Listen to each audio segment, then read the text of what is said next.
Ningún asistente había sobrevivido a Alonso Herrera. No exagero.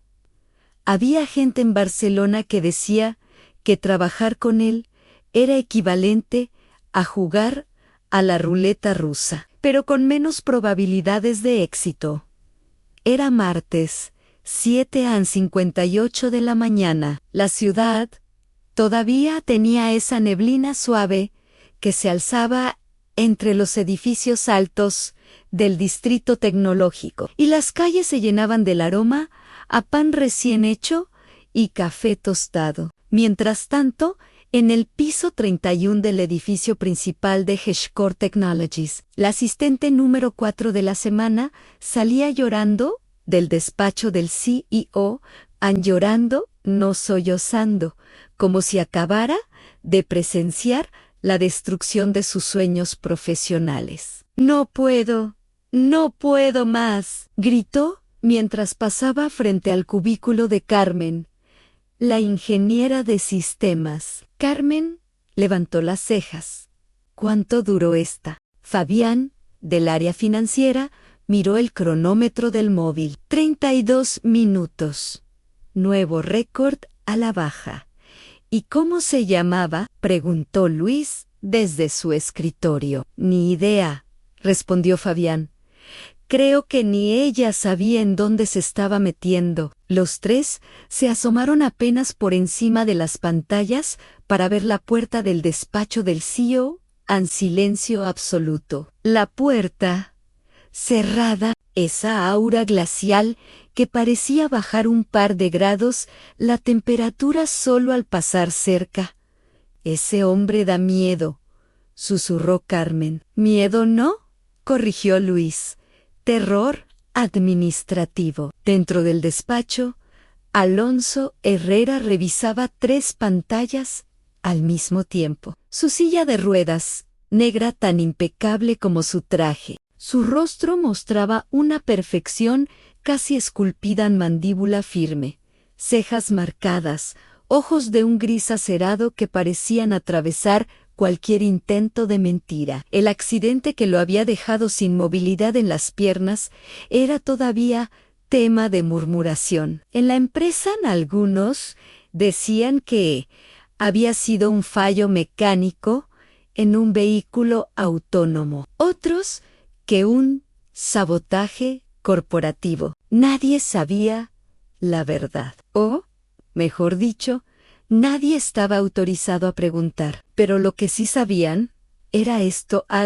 Después del accidente, Alonso se volvió más brillante y más despiadado. No aceptaba errores, no aceptaba incompetencia, no aceptaba piedad y definitivamente no aceptaba asistentes incapaces de seguirle el ritmo. Ajustó la corbata, dio clic en un informe lleno de cifras y murmuró: si no pueden manejar presión, no merecen este piso. Justo cuando iba a llamar a recursos humanos, la puerta del despacho se abrió, sin tocar. Solo 2 personas se atrevían a hacer eso a su madre.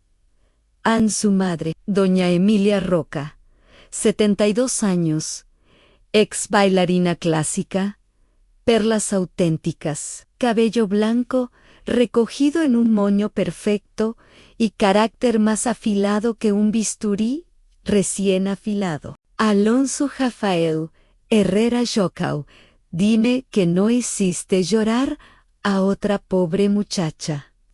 Alonso exhaló con cansancio. Buenos días, mamá. Buenos días, no, respondió ella entrando con paso firme. Acabo de ver a una chica bajando por las escaleras como si huyera de un incendio. ¿Qué estás haciendo aquí arriba? ¿Tortura emocional? Como pasatiempo, Alonso se recostó en su silla de ruedas, cruzando los brazos. ¿No puedo dirigir una empresa multimillonaria rodeado de incompetencia? También podrías dirigirla rodeado de gente normal, Alonso. Ella se acercó, lo observó con ternura reprimida. Hijo, desde el accidente te has vuelto peor que un oso acorralado. Estoy perfectamente, respondió él. No, no lo estás. ¿Y no puedes seguir así? Necesitas una asistente que no tiemble. Cuando entres en la sala, ¿existen esas? Sí, dijo Emilia con seguridad absoluta. Y la encontré esta mañana. Alonso frunció el ceño. Él odiaba sorpresas con pasión. No, dijo simplemente. Ya verás que sí. En 15 minutos después estaban sentados en la cafetería La Esquina Dulce, un local adorable que Alonso siempre había evitado porque no soportaba el desorden, ni las conversaciones cruzadas, ni la gente que hablaba a gritos sobre la vida. Pero ahí estaba, junto a su madre, resignado. Andando por detrás del mostrador, había una chica con un moño torcido, cabello castaño rebelde y un delantal estampado con pequeños gatitos.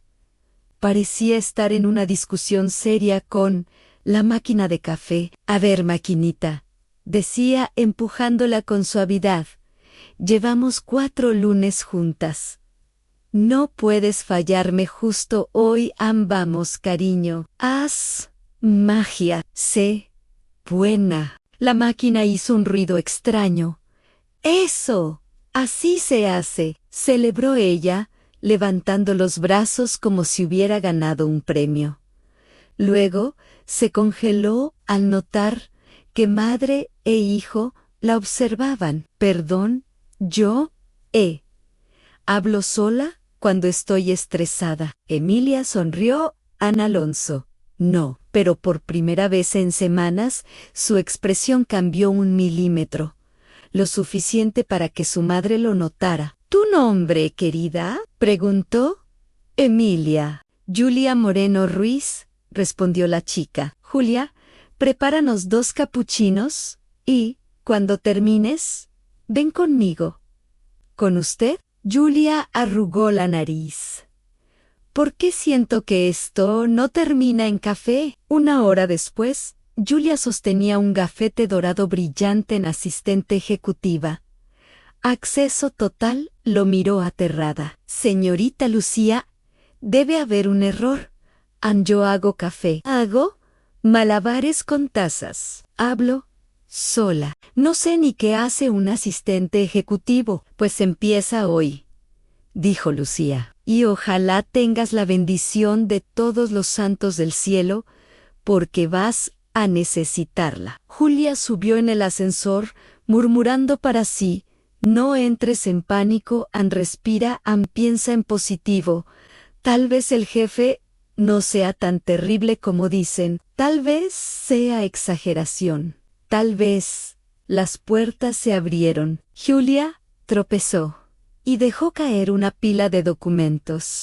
Y entonces escuchó una voz baja, profunda, cortante como acero. ¿Siempre hablas sola o solo cuando estás a punto de hacer un desastre? Julia levantó la cabeza lentamente. Ahí estaba el Alonso Herrera, mirándola como si evaluara cada decisión vital que la había llevado a ese preciso error. Esto es una técnica nueva para calentar el cerebro. Interesante método, respondió. Ella no sonrió, pero un músculo en su mejilla se movió a 1 milímetro. Julia se puso roja, recogió los papeles torpemente. Alonso la observó en silencio. Demasiado silencio, el tipo de silencio que anuncia tormentas. Bienvenida a H-Cor, dijo finalmente. Si sobrevives el primer día, hablamos del segundo. Julia tragó saliva. La tormenta había empezado y ese desastre absoluto, sin que nadie lo imaginara, sería el comienzo de algo que cambiaría la vida de ambos, para siempre. En el primer día fue una guerra silenciosa. Julia entró al despacho del CEO con su mejor sonrisa. una sonrisa que, honestamente, llevaba más nervios que dientes y, con una libreta nueva, donde había escrito en la primera página, a no morirán, no renunciar. No. Llorar Alonso. Estaba de espalda, mirando las 3 pantallas enormes donde corrían cifras, proyecciones y gráficos que mareaban a cualquiera. «Tienes 2 minutos de retraso», dijo sin girarse. Julia miró el reloj. Son las 9 en punto. Entradas a las 9 significan comenzar a trabajar antes de las 9, replicó él. Julia abrió la boca para protestar, pero recordó el pacto a no morir. No renunciar, no lloraran. Respiró hondo. Entendido, señor Herrera. Alonso giró la silla de ruedas con un movimiento silencioso, elegante, casi teatral. Regla número 1, dijo a nada de señor.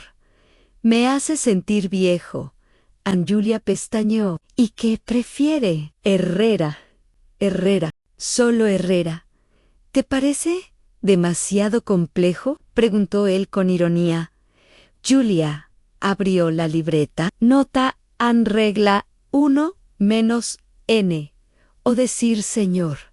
Es Herrera, y si un día se me escapa, morir. ¿Escribes todo lo que digo?, preguntó él. No, mintió ella. Lo estás haciendo ahora mismo. Cian Alonso suspiró profundamente, como si la vida lo pusiera a prueba a diario, y Julia fuera su examen sorpresa. 2. A la prueba del teléfono. Contesta las llamadas entrantes, ordenó Herrera. Perfecto, respondió Julia. El teléfono sonó. Julia tomó el auricular. H-Core Technologies, habla Julia Moren. No digas tu apellido, la interrumpió Alonso. ¿Qué digo entonces? Tu nombre. Solo tu nombre. Pero entonces la gente va a pensar que soy incompetente, completó él ahí.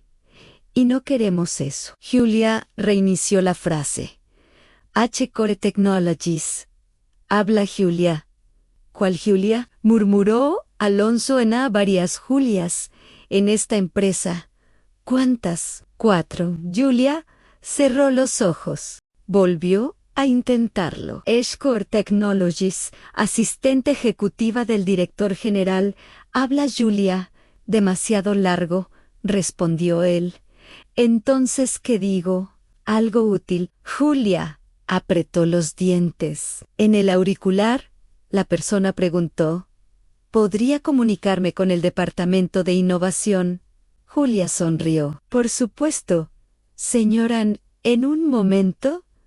No, dijo Alonso, elevando la voz. Nunca transfieras sin preguntar quién llama, pero me dijo que pregunta. Pregunta. ¿Qué quiere que pregunte? Lo obvio. ¿Y qué es lo obvio? Si va a tomar mucho tiempo explicarlo, lo hago yo mismo. Julia se quedó petrificada. El cliente aún esperaba. Alonso la miró con frialdad quirúrgica. Julia murmuró con voz tensa.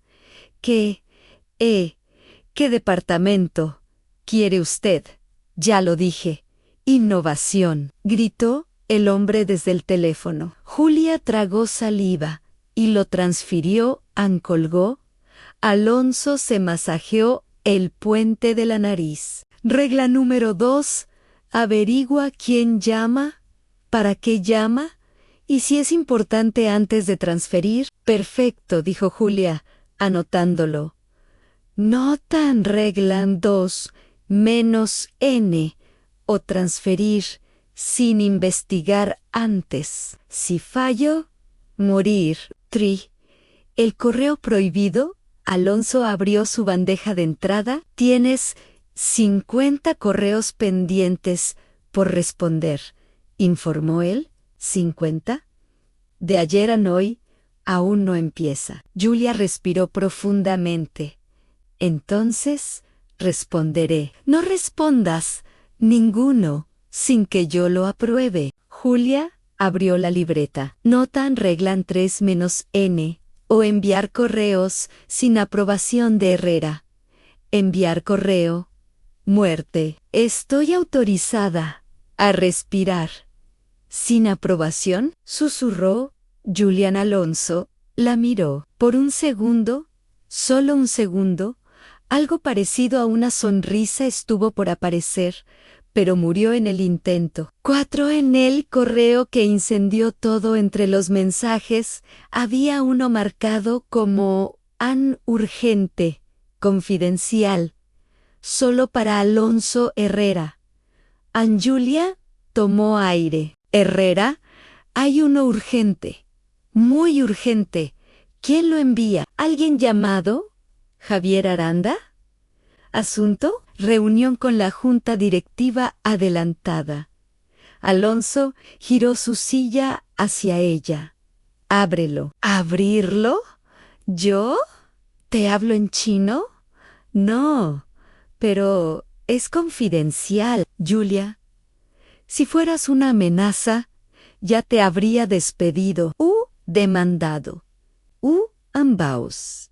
Ella tragó saliva y abrió el correo. Sus ojos se agrandaron. Dice que la Junta quiere mover la reunión de evaluación de proyectos para hoy a las 3 de la tarde. ¿Perfecto? ¿Perfecto? Sean más rápido significa menos tiempo para que intenten sabotearme. Julia frunció el ceño. ¿Sabotearlo? Sí. ¿Qué parte no te queda clara? Preguntó él como si hablara del clima. Julia sintió la piel erizarse. Había entrado a un mundo demasiado grande para ella. Five, en la silla de ruedas, y la batalla. Por el control Herrera, extendió la mano. Dame el informe de propuesta, 7 bytes. Julia buscó el archivo en la mesa. Encontró 15 documentos, todos etiquetados con números y códigos que parecían coordenadas espaciales. ¿Cuál es? 7. ¿Dónde está escrito? En la parte inferior, izquierda. ¿Inferior izquierda? ¿De cuál? Julia, sí. Si lo dices una vez más, te saco de aquí, dijo Elian Julia. Se agachó, revisó, leyó, se equivocó 2 veces, casi cayó de rodillas y finalmente entregó el archivo. Alonso lo tomó sin mirarla. 3 minutos tarde, dijo. Lo siento, respondió ella. No acepto disculpas, acepto mejoras. En Julia cerró la libreta. ¿No tan reglan 4-N? ¿O disculparse? ¿Mejorar? ¿O morir? 6. La visita que lo cambió todo a las 11:20. La puerta del despacho se abrió otra vez. Y ahí estaba doña Emilia, observando a Julia con una sonrisa orgullosa, como una abuela viendo a su nieta sobrevivir al primer día de escuela. ¿Qué tal va todo?, preguntó ella. Julia respondió. Creo que voy a vomitar. ¡Excelente!, dijo Emilia. Eso significa que estás avanzando. Alonso rodó los ojos. Su madre se acercó a él. Le acomodó el cuello de la camisa como si aún fuera un niño. Y en voz baja dijo, «Me lo agradecerás después». «Lo dudo», respondió él. «No, hijo Ann, no lo dudas. Solo te niegas a admitirlo». 7. El temblor inesperado a las 12:10, mientras Julia archivaba documentos, sucedió. Alonso movía la mano hacia su taza de café cuando su muñeca tembló. Un temblor leve, involuntario en Julia. Lo notó. Él también. Y en un segundo, el ceño se le endureció como una pared levantada de golpe. Julia abrió la boca para preguntar. ¿Está? No, respondió el cortante. Pero su mano, he dicho que no. Julia, apretó los labios. No sabía nada de Elan.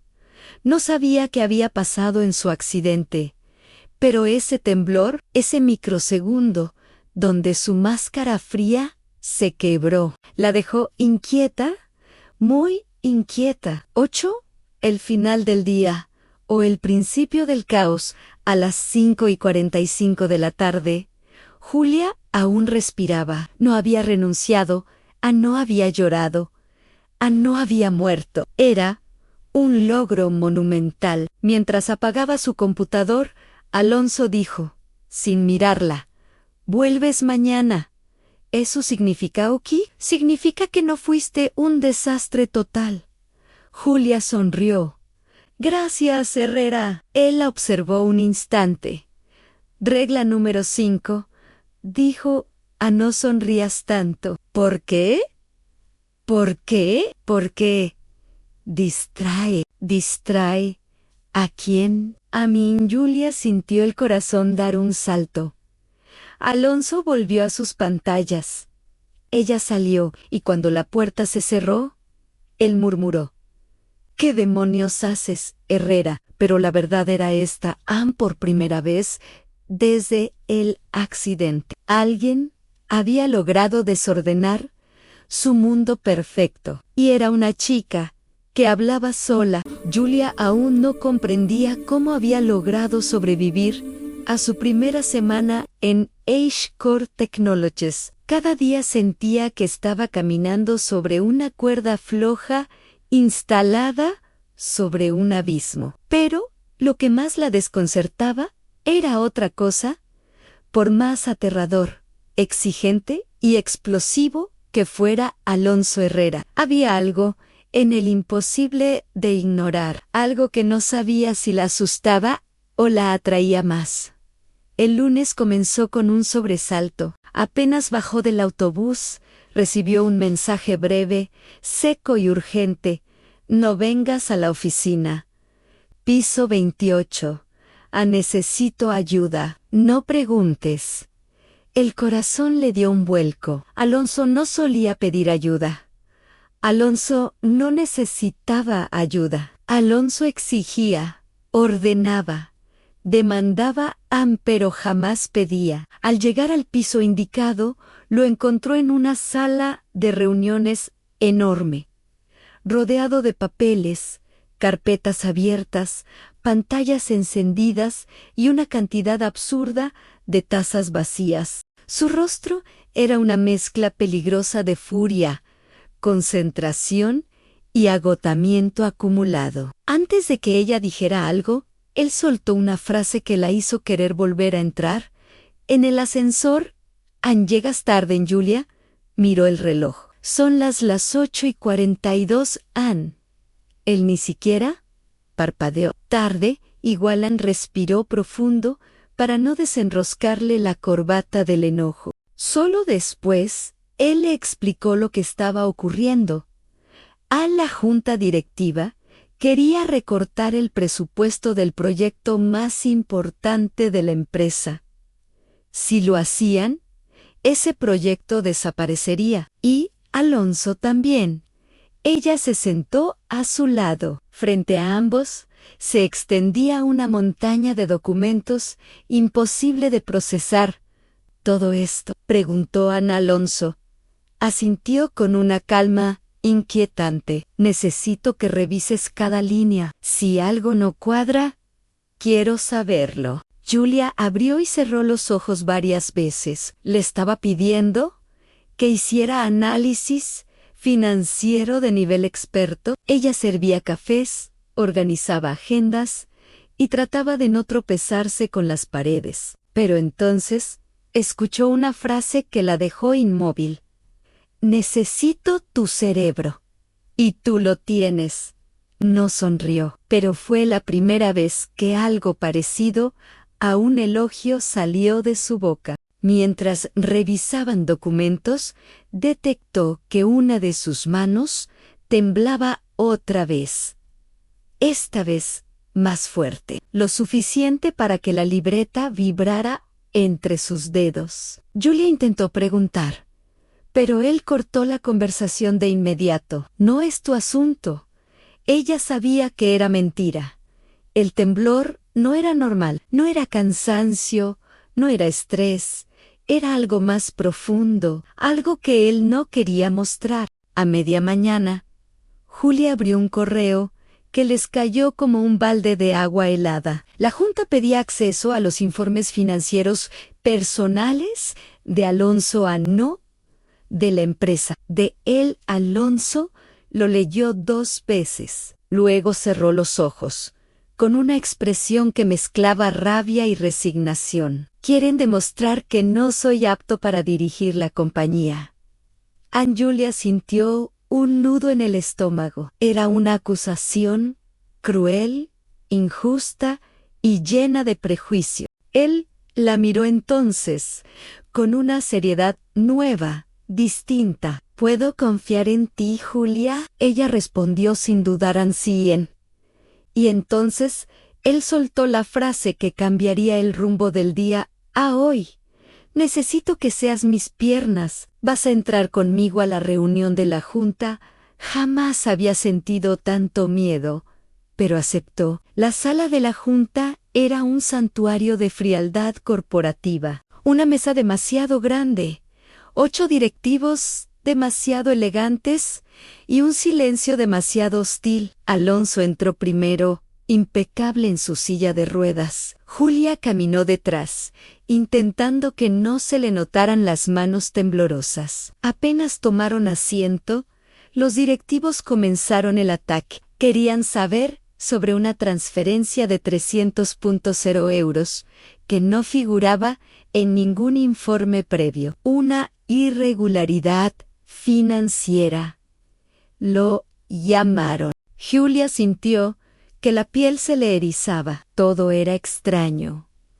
Todo olía a trampa. Los directivos insinuaron adicciones, propiedades ocultas, incluso pagos ilegales. El veneno caía gota a gota sobre la mesa. Alonso escuchaba sin moverse, pero Julia ya no aguantaba más. Algo hervía dentro de ella.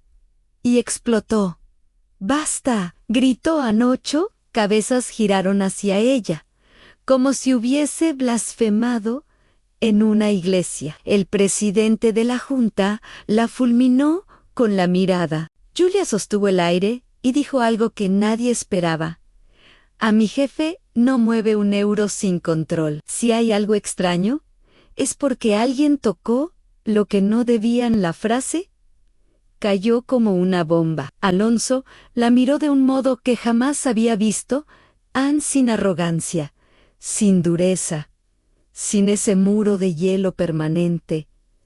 Había gratitud y también algo más, algo desconocido.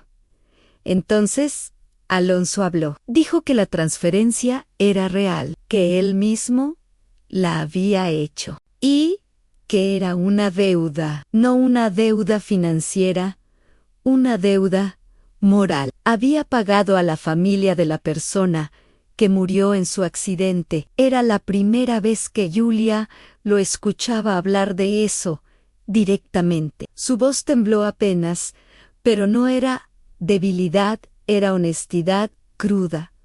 Un hombre que cargaba una culpa que nadie veía, o nadie quería ver. Los directivos se quedaron callados unos segundos, pero fue un silencio falso, hipócrita. En cuanto pudieron, atacaron de nuevo. Dijeron que ese tipo de acciones lo hacían ver vulnerable. Julia sintió ganas de levantarse y tirarle el vaso de agua al presidente en la cara. Pero Alonso se adelantó. Ann, no me hace débil, me hace humano. Deberían intentarlo ustedes. ¿A la tensión? Subió varios niveles más. Finalmente, la Junta llegó al punto que había estado esperando revelar desde el principio. El proyecto de expansión quedaba suspendido, no por razones técnicas, no por falta de presupuesto, no por incapacidad profesional. Era por Elian, por su condición, por su silla de ruedas, por prejuicios disfrazados de decisiones corporativas. Julia no pudo contenerse. Defendió a Alonso con una ferocidad que ni ella misma sabía que poseía, y aunque la amenazaron con expulsarla, no retrocedió un centímetro. Dijo que no se iba a quedar callada mientras trataban a su jefe como si fuera menos que los demás. La sala quedó paralizada. Alonso no apartaba la mirada de ella, y en esos segundos Julia comprendió que acababa de cruzar un límite del cual no había vuelta atrás. Cuando salieron de la reunión, caminaron o rodaron en silencio por el pasillo. Él fue el primero en hablar. «No deberías haber intervenido». Julia asintió. «Lo sé, Anel», continuó, «pudiste perder tu trabajo». Ella respondió con sinceridad absoluta. «También lo sé», él sostuvo, su mirada unos segundos que parecieron más largos de lo razonable. «¿Y aún así lo hiciste?» Julia tragó saliva. «Sí, entonces», Alonso dijo algo que la dejó clavada al suelo. «Gracias». Una palabra simple, pero en su voz sonaba como un regalo que él jamás daba. Y justo cuando Julia pensó que el día había llegado a su límite de sorpresas, él añadió con voz baja: «Tenemos que hablar esta noche». «¿En mi apartamento?» Julia sintió un temblor en las piernas. No sabía qué iba a pasar. No sabía si debía tener miedo o ilusión. Pero si sabía algo, a nada sería igual después de esa noche. Julia pasó toda la tarde inquieta, repasando una y otra vez la conversación que había tenido con Alonso después de la reunión. Nunca lo había visto así, vulnerable, honesto, casi humano. Aquella frase, «tenemos que hablar esta noche», se repetía como un eco dentro de su cabeza, haciéndole imaginar cientos de posibilidades. Ninguna la preparó para lo que realmente ocurriría. A las 7 en punto, estaba frente al edificio donde vivía Alonso, un rascacielos elegante con ventanales que reflejaban el cielo de Barcelona en tonos dorados. En la recepción, el guardia ya le esperaba. El señor Herrera dijo que la acompañara directamente a Julia. Asintió, nerviosa, mientras subían en un ascensor silencioso, demasiado silencioso, donde hasta su propia respiración le parecía escandalosa. Cuando la puerta del ascensor se abrió en el piso 34, encontró un pasillo minimalista, iluminado por luces cálidas. La puerta del apartamento estaba entreabierta. Julia tocó suavemente y se anunció. «¿Pasa?», escuchó la voz grave de Alonso desde dentro. El apartamento era amplio, impecable, silencioso, demasiado silencioso. Julia avanzó hasta encontrarlo en la sala, junto a una mesa con documentos esparcidos. No llevaba traje esta vez, sino una camisa blanca, remangada, y un pantalón oscuro, sin corbata, sin máscara, sin el blindaje que siempre lo acompañaba. Y por un momento, Julia olvidó por qué estaba allí. Él levantó la vista y la observó con seriedad, pero sin dureza. «Gracias por venir. Quería entender lo que pasa», respondió ella. Alonso la invitó a sentarse frente a él. Julia obedeció, con las manos tensas sobre las rodillas. «Lo de hoy, lo de la junta», empezó él, «fue solo el principio. Ellos llevan meses intentando desplazarme y ahora encontraron nuevas armas». Julia sintió un nudo en el estómago. «¿Armas?». Él deslizó hacia ella un sobre cerrado. Julia lo abrió. Dentro encontró un informe médico reciente. Su corazón se detuvo al leer las primeras líneas. temblor neuromotor progresivo, riesgo de deterioro muscular, convulsiones esporádicas. Julia lo miró, horrorizada. «Esto es real», susurró. Alonso asintió lentamente. Sí, Julia sintió que el aire le faltaba. Él continuó. Este temblor no es secuela del accidente, es algo más profundo, algo que ya estaba. Pero se aceleró después del impacto. Tomó aire, como si decirlo le costara demasiado. Estoy perdiendo control físico más rápido de lo esperado. Julia apretó los dientes. ¿Por qué no lo dijiste antes?, preguntó con la voz algo quebrada. Alonso la miró. Porque no confío en nadie. Ella lo interrumpió sin pensarlo. Pero confiaste en mí. Él guardó silencio. Ese silencio que a veces decía más que cualquier palabra. Sí, admitió finalmente. Y eso me asusta más que la enfermedad.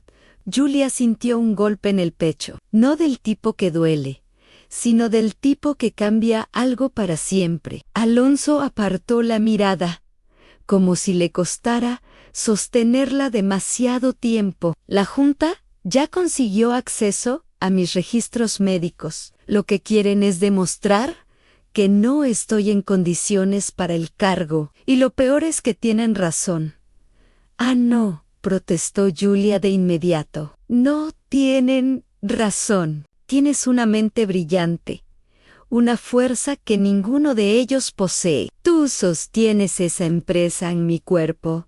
No. Alonso se frotó el rostro, cansado. Y si la enfermedad avanza, no sé cuánto tiempo podré seguir escondiendo los síntomas. Julia tragó saliva, sintiendo un dolor inesperado en el pecho. ¿Y qué vas a hacer? Alonso suspiró, apoyándose en la mesa, mientras ellos preparan mi caída. Yo preparé un contragolpe. Entregó otro documento a Julia. Quiero que seas mi apoderada para todas las decisiones operativas. Al menos, mientras dure esta guerra. Ella se congeló. ¿Yo? ¿Estás seguro? Eres la única persona que ha demostrado no temerle a nada dentro de esa oficina. Ni siquiera a mí. Una sombra de sonrisa cruzó su rostro. Eso es raro y útil. Julia respiró hondo. Pero yo no tengo experiencia ejecutiva. Lo sé, dijo Alonso. Y aún así, confío más en ti que en cualquiera de esos directivos que llevan años esperándome caer. Julia bajó la mirada hacia el documento. Su nombre estaba ahí, en letras formales. Su vientre se retorció. Ella era barista, camarera, chica que hablaba sola con máquinas de café. Y ese hombre quería convertirla en su mano derecha en medio de una guerra corporativa y aún así, algo dentro de ella dijo un sí. Pero antes de que pudiera responder, un sonido extraño interrumpió el momento. Un golpe seco contra el cristal de la ventana. Ambos se giraron al mismo tiempo. Otro golpe. Y luego, otro. Julia se levantó, alarmada. Alonso se acercó en su silla de ruedas. Cuando ella abrió ligeramente la cortina, el corazón se le cayó a los pies. 3 drones corporativos flotaban frente al ventanal, con cámaras apuntando directamente a ellos. ¿Qué es esto?, exclamó Julia. Alonso maldijo en voz baja. ¿Están monitoreándome? ¿La Junta?, preguntó Julia, horrorizada. Sí, los drones comenzaron a grabar, emitiendo un pitido automático. Julia retrocedió, asustada. ¿Qué hacemos? Alonso apretó los dientes. Nada. Eso es exactamente lo que quieren. Quieren que me altere.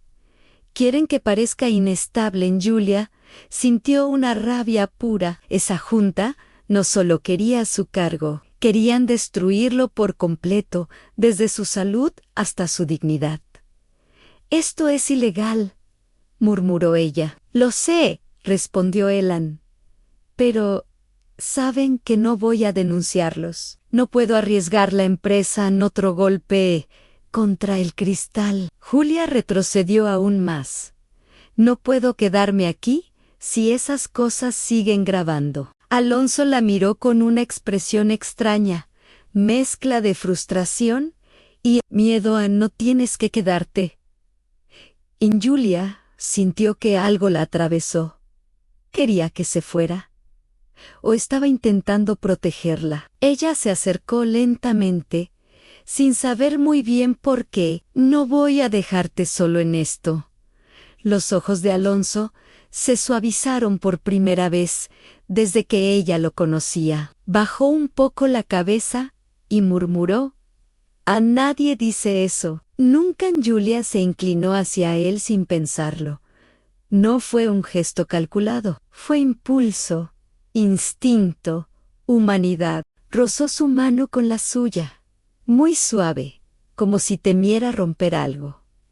Alonso la observó como si nadie la hubiera tocado en años. Julia, dijo su nombre como si fuera un descubrimiento. Ella respiró profundamente. No te estoy prometiendo nada que no pueda cumplir, pero sí puedo prometerte que no vas a pelear esto. Solo Ana Alonso cerró los ojos un instante, como si respirara algo que había perdido hacía mucho tiempo. Cuando los abrió, la miró con una determinación nueva. Entonces prepárate, dijo, porque mañana empieza la guerra. Julia asintió. No sabía si estaba preparada. No sabía si iba a sobrevivir. No sabía si aquello era una locura o la decisión más importante de su vida. Pero sí sabía una cosa. Había entrado a Eshkor buscando un trabajo. Había encontrado una guerra, una verdad oculta, un hombre roto y algo que no tenía explicación, pero que la empujaba hacia adelante. A la mañana siguiente, cuando llegó al edificio, todos la miraron distinto. Algunos con lástima, otros con miedo, otros con curiosidad venenosa. Alonso entró minutos después, firme, elegante, desafiante, aún con el temblor leve en su mano. Julia caminó detrás de él. Juntos entraron al ascensor. Las puertas se cerraron y por primera vez Alonso habló sin dureza, sin máscaras, sin su habitual distancia helada. Julia, pase lo que pase, hoy. Ella levantó la mirada. No sueltes mi mano. Julia tragó saliva. No lo haré. Y no lo hizo. Cuando las puertas se abrieron en el piso 31, no eran jefe y asistente, eran un frente unido contra la junta, contra la enfermedad, contra el pasado, contra todo lo que se interponía entre ellos y lo que empezaba a crecer en silencio. La historia no terminaba ahí, apenas estaba comenzando.